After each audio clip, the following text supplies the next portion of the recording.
Hello and welcome to this week's episode of Belfast. Firstly, thanks to everyone who listened to last week's podcast. It's great to see such a positive response to our first intro episode. Just the number of listens and the number of messages I received on the side, just with encouragement and genuine interest into what we're looking to do here was really encouraging, and it's given me the motivation to continue on with this venture and put some time and effort into making this something worthwhile for you to listen to and for me to produce every week. So thanks a lot. You may have noticed that we have new intro music that wasn't present last week. I'd like to thank my friends in the Late Twos, which are a local band from East Belfast. That is the intro music from their self-titled single, so thanks a lot, lads, for letting me use that. And check out their music. They're on Spotify, YouTube, Facebook, basically all the usual places you'd expect to find them. Just a bit more clarification and a bit more context into the format going forward with these podcasts. I'm looking to put out at least one podcast a week covering one or two topics that have dominated the news or are of importance that have happened in the previous week. Hopefully most of the weeks we will have a couple of episodes, one which will be a bit of a ramble like this one, and another which will be an interview with an interesting person from Northern Ireland that I've set up to interview. If you have any ideas for somebody who'd be great to speak to, somebody who you mightn't have heard talk in a interview environment, or just an interesting character, somebody that mightn't be in the news but is a big role model in their community, or somebody who's just basically made an impact, and would be very interesting to hear their story. This week we're going to be discussing the Pride Parade that took place in Belfast on Saturday just past. This is an event that obviously happens every year, and it's one that I've attended a number of times over the past 5 years. I've always been there as a spectator mainly, and I've always enjoyed the parade, and every year it seems to be growing and growing, and we've obviously had some really big developments in the past with the PSNI taking part, various different businesses taking part as well. I think I read a statistic, there was only about 100 people on the street, I think about 1991 when the parade was happening. So, just to see the amount of people on the streets today compared to that is, it's crazy. This is my first time taking part in the parade itself. As I said, I've been a spectator in the past, but this year I was involved with the company I work for, and we marched through the streets with, so many different groups. I think civil service were there, numerous different banks. It was fantastic just to see the different range of people there. The sheer amount of people as well that lined the streets, was something you don't really realise when you're standing in one spot watching it. Obviously there's people around you, but the whole route was, probably 3 to 4 lines deep with people just cheering everybody on. It was such a feel-good event that you rarely see in Northern Ireland, that public display of unity. The only things that I can think of would be, certain concerts that we have. I know Snow Patrol and, the big acts that come to Northern Ireland seem to unify people. The music has that kind of unifying quality, but it was interesting to see the diverse range of faces when you were walking past. It kind of gives you a bit of hope going forward in the future. There was a lot of families there as well, which was great to see. And it was just, it's something that we should be proud of. Obviously, the whole point of this is pride, and to be proud of difference, and it's something that we should really embrace in Northern Ireland, and they do elsewhere across the UK. Obviously, in Northern Ireland, we have our own issues with marriage equality, and obviously in Northern Ireland we have our own issues with marriage equality, and we tend to lag behind the rest of the UK and the rest of Europe in most ethical issues, to be honest, which isn't helped with the lack of a stormed assembly. So there's a tinge of anger and a tinge of disappointment around the Pride Parade, because there just isn't that same sort of celebration that could be had, because the LGBT community, their rights are still being limited whilst their counterparts in the Republic of Ireland and across the UK, they have the same rights as heterosexual people extended to them. So, I'm frustrated at that. As a heterosexual, I can't imagine what, the LGBT community are feeling when, they see their peers being able to freely marry and just have the rights like that, and instead of, having a watered down version of marriage that they have to take for granted here, or they have to have. But it's great to see such a diverse event, and to see so many different people out supporting each other. In Northern Ireland, we tend to grab the news in the UK that, difference is something that we fight against or use it as an excuse to fight against each other, whereas the Pride event, the whole purpose of it is to embrace difference and to accept that not everybody is the same, and there's definitely like a beauty and a value in the people's difference.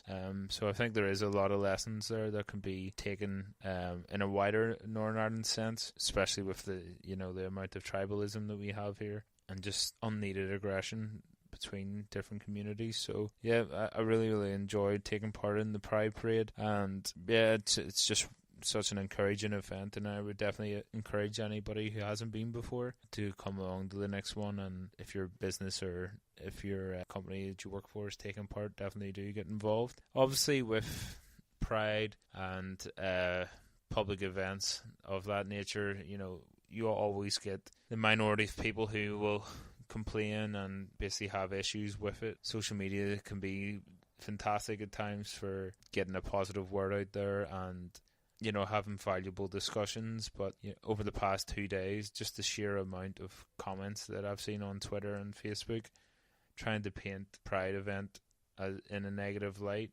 and trying to bring in sectarian politics, it's been very disappointing. It was disappointing to walk past the front of the City Hall and to see people with loudspeakers singing different hymns and reading different passages out at passers-by, even spectators, holding up placards saying that people are going to go to hell or people need to repent for their sins, which is, I think that's a bit more worrying for people to see and young children to read than, people walking through the street being happy, basically. So, it was always disappointing to see that, and that's going to happen everywhere, Every single country that has the Pride Parade has people that protest, and, they are entitled to their opinion, but I just kind of feel like I don't know what they get from publicly displaying that opposition, because they're not going to encourage anybody. People aren't going to see that and think, I'm going to stop coming to this because I need to repent for my sins or something ridiculous. So, it was very disappointing to see that, to be honest. But again, it's expected in Northern Ireland. My belief is religion should be something that you practice it at home or in private, and not just try and enforce it on people or use it as a means to restrict people's lives and their life choices. So again, as well, going back to the social media, it was disappointing to see just the sheer silence from a number of unionist politicians regarding Pride.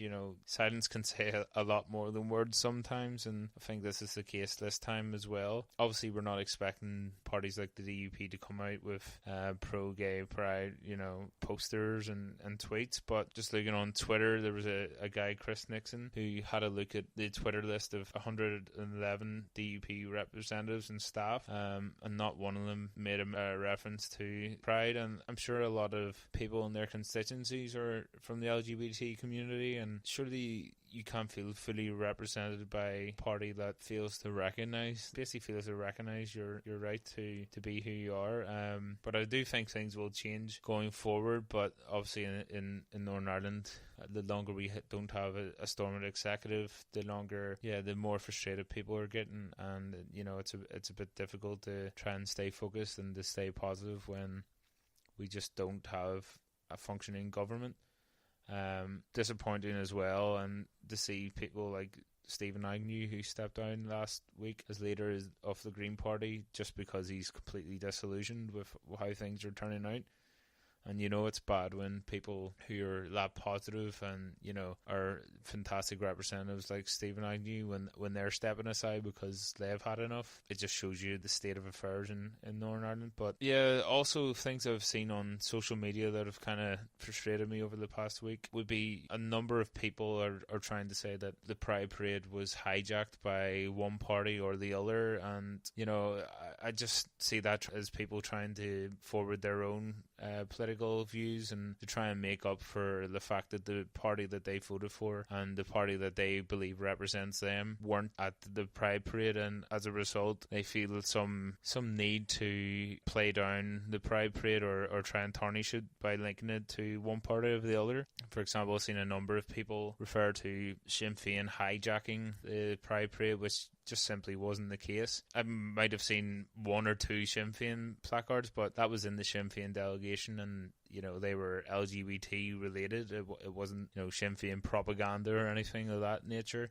There was no reference of issue politics. There was none of that. If anything, Amnesty International probably hijacked the parade because the sheer amount of placards they were giving out. You think everybody in the parade was with Amnesty International, but yeah, there just was none of that, which was so it was just disappointing to see people try and portray that. Going forward, obviously, it's difficult to see how things are going to progress on the issue of marriage equality in Northern Ireland when we don't have a Stormont executive or assembly functioning at the moment. I think when the assembly does get back together, and I'm hoping that is really soon, but again, there doesn't seem to be much chat about it at the moment.